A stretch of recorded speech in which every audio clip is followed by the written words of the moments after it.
If you're not invested in America right now, you are missing out, my friends. Several new indicators that America is poised for an economic boom, perhaps the biggest since we've seen maybe since the early 1980s, maybe bigger. The administration is on a roll trying to tackle the biggest problems facing the country today. And meanwhile, more evidence building tonight that the Democratic Party is LOST. As President Trump and his team are chalking up win after win, Democrats are fulminating about fake issues that few outside the Acela corridor even care about. Now, a year ago, it was Trump's a threat to democracy. He's a dictator. And of course, that message flopped at the polls. And a year later, here we are. And the Dems, they got nothing. It's pretty much the same message with a few little twists. Now it's the dictator's banning free speech. Now, what happened to Jimmy Kimmel last night, and Stephen Colbert for that matter, isn't just about one comedian or one television personality or any one network. It's about whether we as Americans still have the freedom to laugh at those in power. Well, wasn't he busy busting into the Kristi Noem press conference? Same guy, yeah. He has a lot of credibility. Now, as Trump is rebuilding our military, of course, championing the American economy, the Democrats have decided to champion Jimmy Kimmel. So Axios is reporting that Democrats are treating the suspension of the late-night talk show host as a, quote, five-alarm fire. And they're launching a frantic, multi-pronged response. If only they were so frantic when the border was blown wide open by Biden. Now, remember, Kimmel on Monday claimed, we hit some new lows over the weekend with the MAGA gang desperately trying to characterize this kid who murdered Charlie Kirk as anything other than one of them and doing everything they can to score political points from it. Well, before Kimmel's suspension, the FCC chairman, Brendan Carr, made these comments. It was not, making fun. It was appearing to directly mislead the American public about a significant fact of probably one of the most significant political events we've had in a long time, certainly the most significant political assassination we've seen in a long time. Now, remember, under the Federal Communications Act of 1934, television stations that have these licenses must serve the public interest. And after a, interesting kind of broad analysis, they do not. They could risk losing their license, but it's a process. But Carr mostly addressed the market's response to Kimmel. And if there's local TV stations that don't think that running that programming does it, then they have every right under the law in their contracts to preempt it. And we'll see how this plays out. But I do think that, again, we're in the midst of a massive shift in dynamics in the media ecosystem for lots of reasons. I would simply say we're not done yet with seeing the consequences of that shift. Ooh, we're not done yet. That last line of Carr's sent the Democrats into a fit of performative outrage. The press went on to skew it to mean that the administration was planning to start revoking licenses of any group of stations that said bad things about President Trump. Of course, that is not what Carr said. What does that mean when you say you're not done yet, then? I mean, will you only be pleased when none of these comedians have a show on broadcast television? No, again, it's not about any particular show or any particular person. It's just we're in the midst of a very disruptive moment right now, and I just frankly expect that we're going to continue to see changes in the media ecosystem. Now, that's totally reasonable if anyone can actually listen to what he's saying.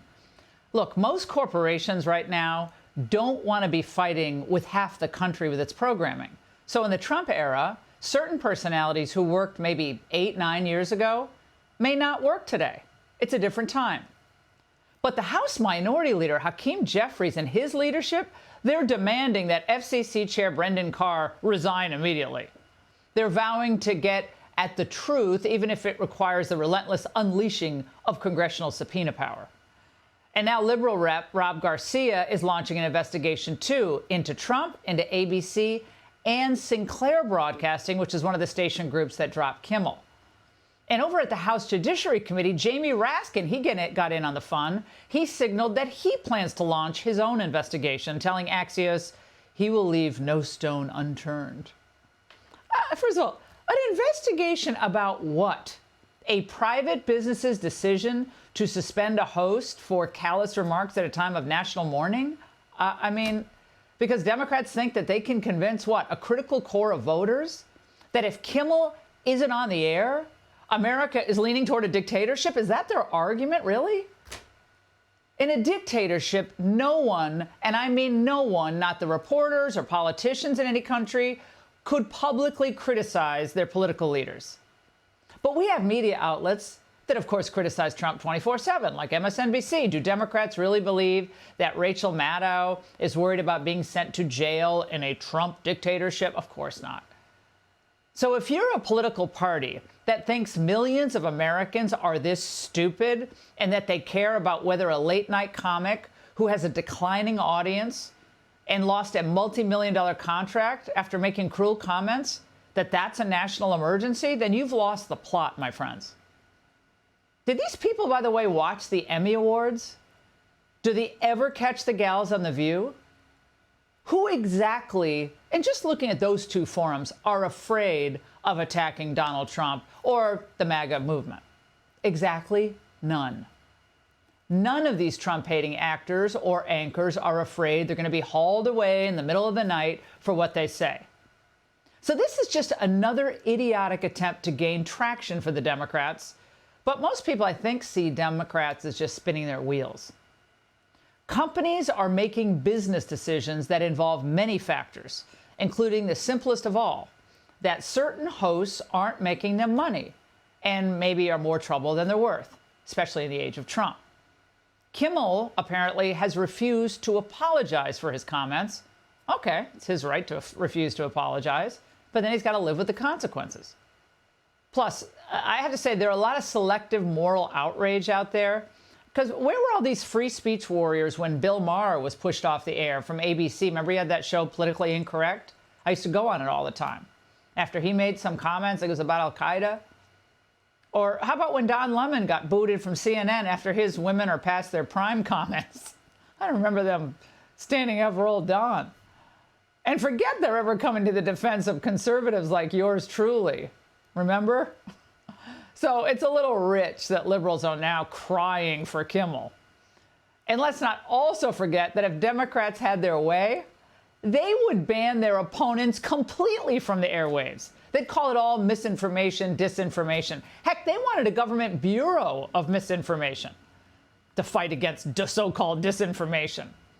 Remember when Kamala Harris was campaigning for president in her abysmally bad primary run back in 2019? She called for Trump to be suspended from Twitter, for goodness sake.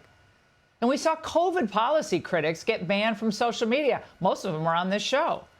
After, of course, hearing from government officials, the social media companies decided, well, we can't put that stuff out there. So where were the Democrat First Amendment champions then? Of course, while most Americans see through the party's manufactured outrage over Kimmel, still, the Trump folks also need to be careful with words. They give me only bad publicity from the press. I mean, they're getting a license. I would think maybe their license should be taken away. I think he's getting at the issue of whether stations serve the public interest when they're one-sided. But determining that is, as I said earlier, it's a process, and you have to have hearings. I don't think there's any need to play into the media's hands here. The market will and is sorting this all out. It always does. Hey, Sean Hannity here. Hey, click here to subscribe to Fox News YouTube page and catch our hottest interviews and most compelling analysis. You will not get it anywhere else.